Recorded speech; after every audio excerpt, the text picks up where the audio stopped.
Hi, welcome back to my channel. This is Blanca's Lifestyle at 50. Please don't forget to subscribe, share, touch the notification bell always para updated kayo sa mga i-upload every day. Every day as much as possible every day. Okay? So, dito tayo ngayon sa ang i-review natin nung nakaraang lesson 1, which is isinulat ko, so makikita niyo lang doon. Tapos ang sunod ang last na salita doon is yung nag-umpisa tayo sa marhaba, sa assalamualaikum, sa Sabahal Noor, sa Bahal Khair, sa Masahal Noor, Masahal Khair, sa Kifalik, okay? So, yung kifalik na anuhan natin na ang sagot doon is Kwes, sa pinaka-simple. Kwes, Bakir. Pero ang pinakabuo talaga na doon, pag sinabi kifalik, Alhamdulillah, Kwes. Okay, yun ang sagot ng mga So, ibig sabihin ng kifalik is kumusta ka? Pag sinabi mong Alhamdulillah, Kwes, kung sa Tagalog pa, sa awa ng Diyos, mabuti naman. Yun yung ibig sabihin doon. Okay? Meron naman nagsasabi na pag magsabi ka ng Kwes, Taib, same meaning, fine, good. Okay? Yun ang doon. Yun yung ang yun. Pag sinabi na kifalik inti, ikaw, sa babae, yung tinakil natin before, kifalik inti, kifalik inta, ganon. So, inaano yun siya sa lalaki. So, yung pag sinabi mong Taib, parehas din Kwes, tsaka Taib, parehas ang meaning na mabuti or good, fine, ganon. Pero, mayroon din isang pakikipag-usap. Halimbawa, inuutosan ka na sabihan mo na bumili ka ng ganito or linisan mo yung ganyan, pwede ka sumagot ng Taib, parang confirmation. Okay? Ano din yun? Yung Taib, pwede siya gamitin sa okay. Yung parang kino-confirm mo na narinig mo yung sinabi niya or in-acknowledge. Okay? In-acknowledge, kumbaga, yun ang pinaka-right term. Yung pag sinabi na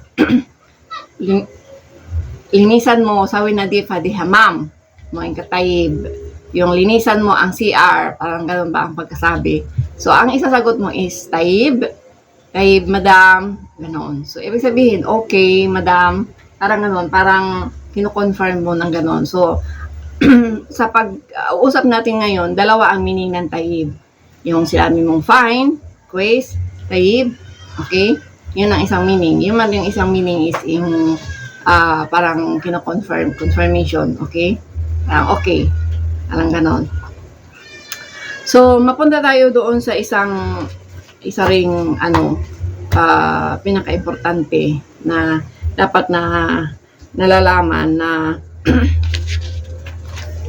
ng isang meron ka rin maririnig na sinasabing kifalik bentik, kifalik waldik. Pag sinabi kasing bentik, bent is anak na babae. Pag waldik, walad, anak na lalaki. Okay, yun. So, punta tayo doon sa inanukat kanina na kifalik inti. Meron yun sinasabi na pag sumagot ka na, sinabihan ka na kifalik inti, pwede ka sumagot na alhamdulillah, ana, Kwes. Ana means ako. Sa English, me.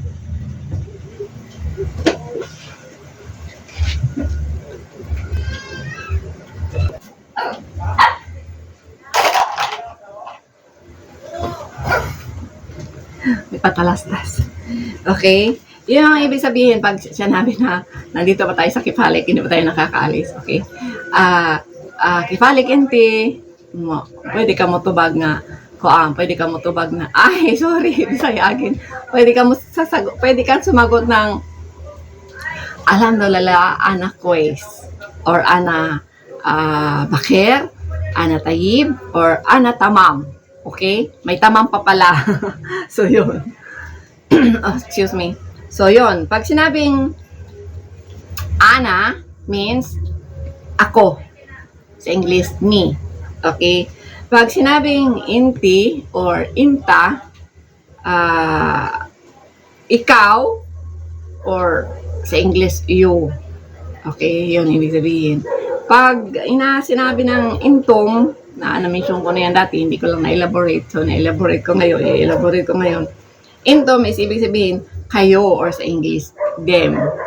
Yun ang pinaka-basic na ng pag anong tawag ito, i-address sa isang tao. So yun ang natin, ang pinaka ng lesson to, okay? Yung continuation ng Kifalik, at saka may dagdag natin yung addressee. Pag sinabing hurma, ibig sabihin nun, kuan na, ano ka na, may asawa, hurma, okay? Pag sinabing rijal, ibig sabihin, na rin, may asawa na. Kasi pag dalaga at saka binata pa, ang tawag doon is bint at saka walad. Okay? Pag sinabi naman na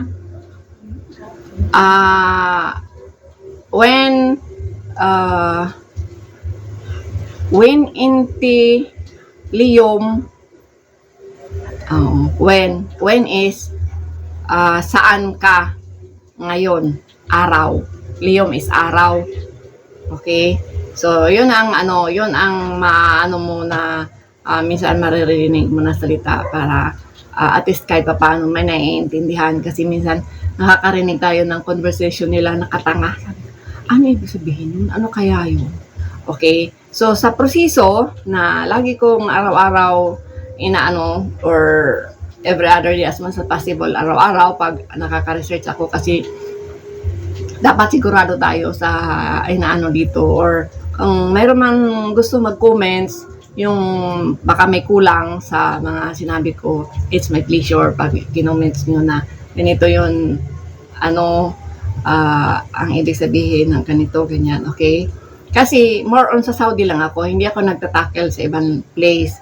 Kasi sa ibang place, may ibang meaning ang ibang Arabic, katulad sa Kuwait, sa Morocco, sa Turkey, sa Lebanon.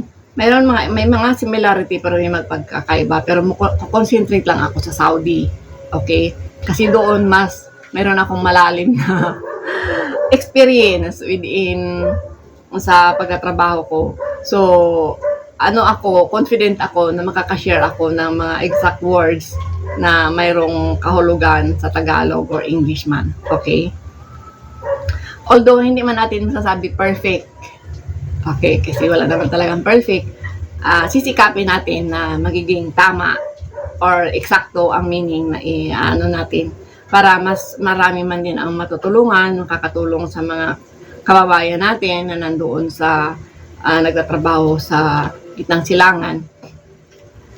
Malaking bagay na mayroon silang makikita na ganito. Simpleng kaalaman, pero malaki ang maitutulong sa mga kababayan natin. Okay, kahit pa hindi ka nag-abroad, at least meron kang knowledge. Okay, magkakaroon ka ng dagdag kaalaman, ika nga. Okay, mga ka-lifestyle. So, sana supportahan nyo yung araw-araw ko na ina-upload na mga ganitong kaalaman sa Arabic. Salamat sa mga nagsusubscribe. Sana marami pang mag-subscribe at supportahan ang channel ko. Okay? Para may matulungan naman tayo na parang ganito rin sa akin na nag-uumpisa. Hindi pa tayo na namomonetize, pero sige lang. Ganun talaga yon, sabi niya sa pagdating ng panahon. Pag sayo ukol o bubukol, sabi pa nga. Okay, hanggang dito na lang muna tayo, mga ka-lifestyle. Don't forget, lagi yung sinasabi, huwag niyong kalimutan, i-likes, i-share, and touch the notification bell. Tapos, i-share din sa mga kaibigan, sa mga kakilala, families, to subscribe. Thank you very much and see you next video. Bye!